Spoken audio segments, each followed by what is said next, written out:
Welcome back to Conversations with the Greats, where we dive deep into the ideas that shaped our world and the minds behind them.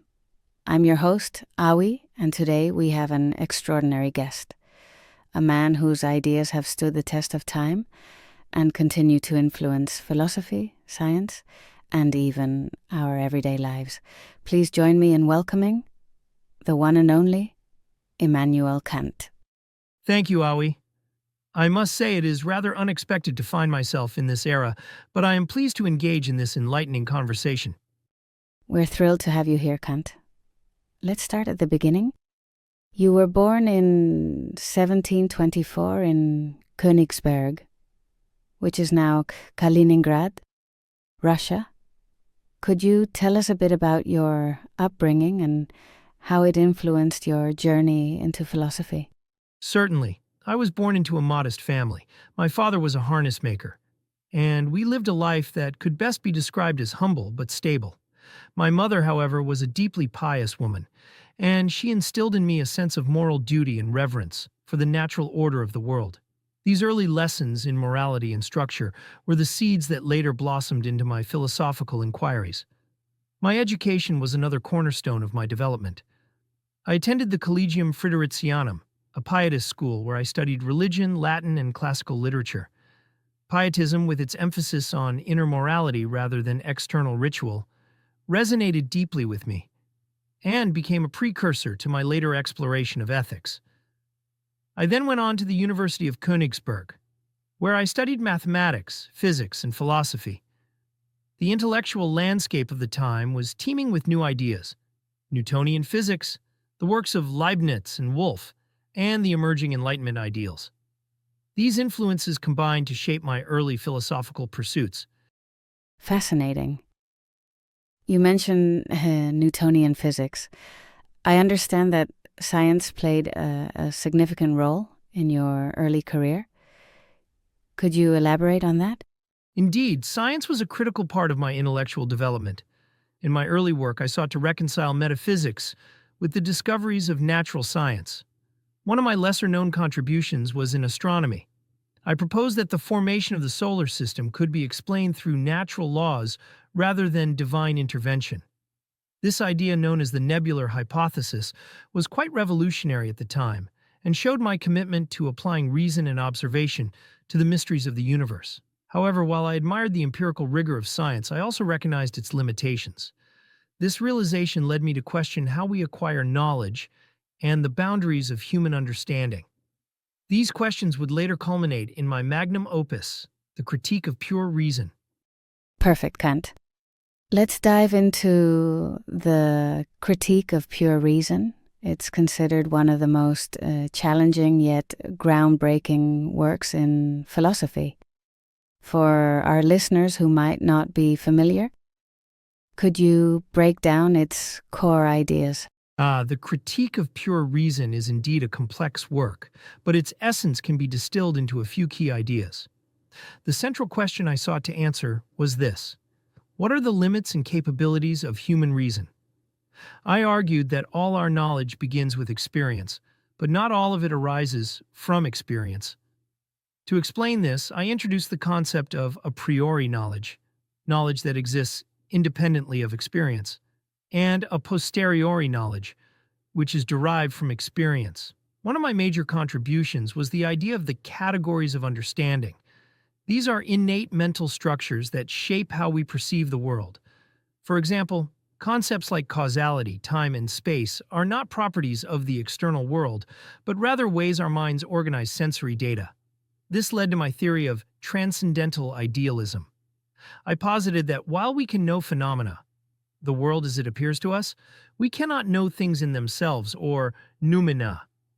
This distinction set limits on human knowledge, but also preserved the possibility of metaphysical inquiry. That's such a profound framework. It's like you're saying our minds actively shape reality rather than just passively receiving it.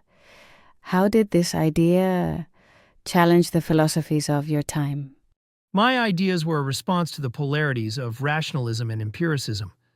Rationalists, like Descartes and Leibniz, believed that reason alone could unveil the ultimate truths of the universe. Empiricists, like Locke and Hume, argued that all knowledge comes from sensory experience. Hume, in particular, posed a significant challenge. He argued that causality, the idea that one event causes another, is not something we can directly observe, but rather a habit of thought. This skepticism shook the foundations of science and metaphysics. My critique was, in many ways, an attempt to awaken from my dogmatic slumber caused by Hume's ideas. I bridged the gap by asserting that, while our knowledge starts with experience, it is structured by these innate categories. This synthesis preserved the empirical grounding of knowledge while acknowledging the active role of reason. Incredible. Let's talk about ethics, another area where your work has had a lasting impact. Your groundwork for the metaphysics of morals introduces the concept of the categorical imperative. Could you explain that for our audience? With pleasure. The categorical imperative is the cornerstone of my moral philosophy. It is a universal principle that dictates how we ought to act, irrespective of our desires or inclinations. In contrast to hypothetical imperatives, which are conditional and based on achieving specific outcomes, the categorical imperative is unconditional and rooted in reason. I formulated it in several ways, but the most famous is, act only according to that maxim, whereby you can at the same time will that it should become a universal law. This means that before taking any action, one must ask, what if everyone acted this way? Would it lead to a harmonious and just society? For example, consider the act of lying. If lying were universalized, trust would erode and communication would collapse. Thus, lying cannot be morally permissible under the categorical imperative.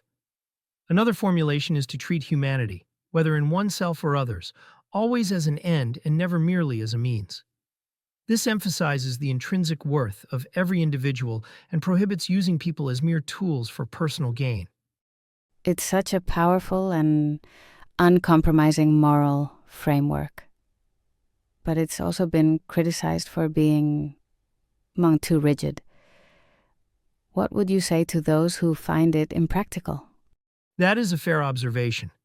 The categorical imperative demands a high degree of moral integrity, and its application can indeed be challenging. However, its rigidity is also its strength. It provides a clear and objective standard for ethical behavior, free from the influence of personal biases or societal conventions. That said, I acknowledge that moral dilemmas often involve conflicting duties. In such cases, the categorical imperative serves as a guiding principle, though its application may require careful deliberation and wisdom. Kant. Your work also delves into politics, aesthetics, and religion. Is there one area you'd like to highlight for our listeners? If I may, I would like to touch on all three briefly, for they are interconnected in my philosophical system. In politics, I am most proud of my essay, Perpetual Peace, a philosophical sketch. I outlined a vision for achieving lasting peace among nations, rooted in principles like republican governance, a federation of free states, and mutual respect for universal human rights. These ideas have inspired modern concepts of international law and organizations like the United Nations.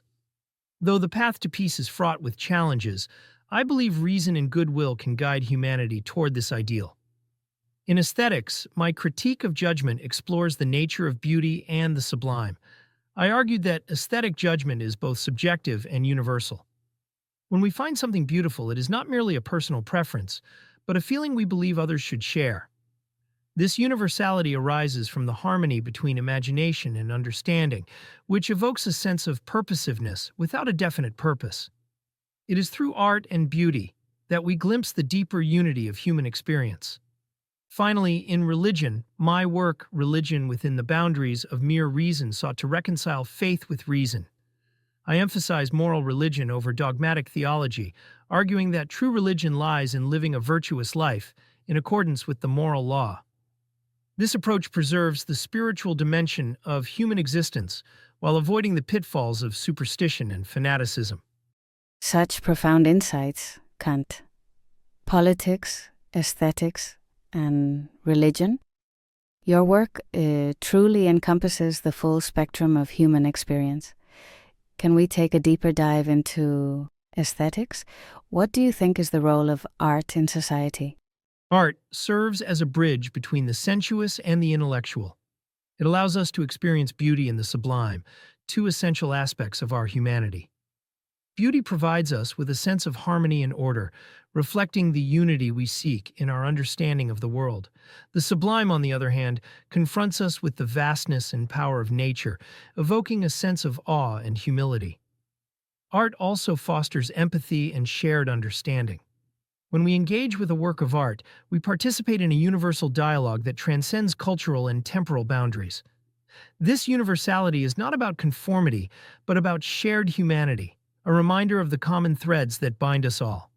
Moreover, art inspires moral and intellectual growth. A great painting, poem, or piece of music can elevate our spirits and encourage us to reflect on the deeper questions of existence. It reminds us of the potential for greatness within ourselves and our societies. That's beautifully put. What about religion? You've been called a rational theologian. How do you see the relationship between faith and reason? Faith and reason, Awi, are not adversaries but partners in the human quest for meaning. I believe that reason provides the framework within which faith can operate. Blind faith, unexamined by reason, can lead to dogmatism and even fanaticism. Conversely, reason devoid of faith may become cold and devoid of moral purpose. In my work, I sought to strip religion of its mystical and authoritarian elements, focusing instead on its moral core. True religion, in my view, is not about rituals or doctrines, but about living a life in accordance with the moral law. This moral law, which I call the categorical imperative, is the voice of reason within us, guiding us toward virtue.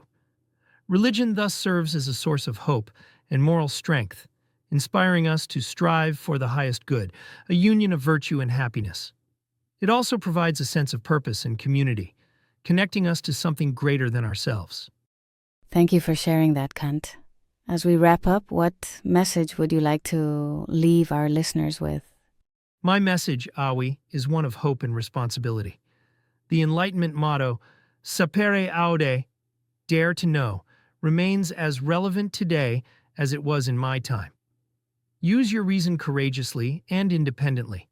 Seek knowledge, strive for virtue, and work toward the betterment of humanity. Though the challenges we face may seem insurmountable, I believe in the capacity of human reason and goodwill to overcome them.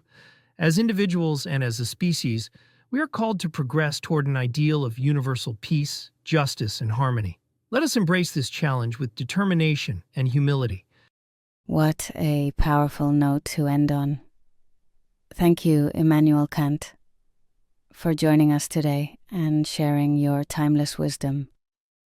This has been an incredible journey through the life and ideas of one of history's greatest philosophers. Thank you, Awi. It has been an honor to share this conversation with you and your listeners. Thank you all for tuning in to Conversations with the Greats. If you enjoyed this episode, don't forget to like, subscribe, and share it with your fellow philosophy enthusiasts. Until next time, keep questioning, keep learning, and keep thinking. Goodbye.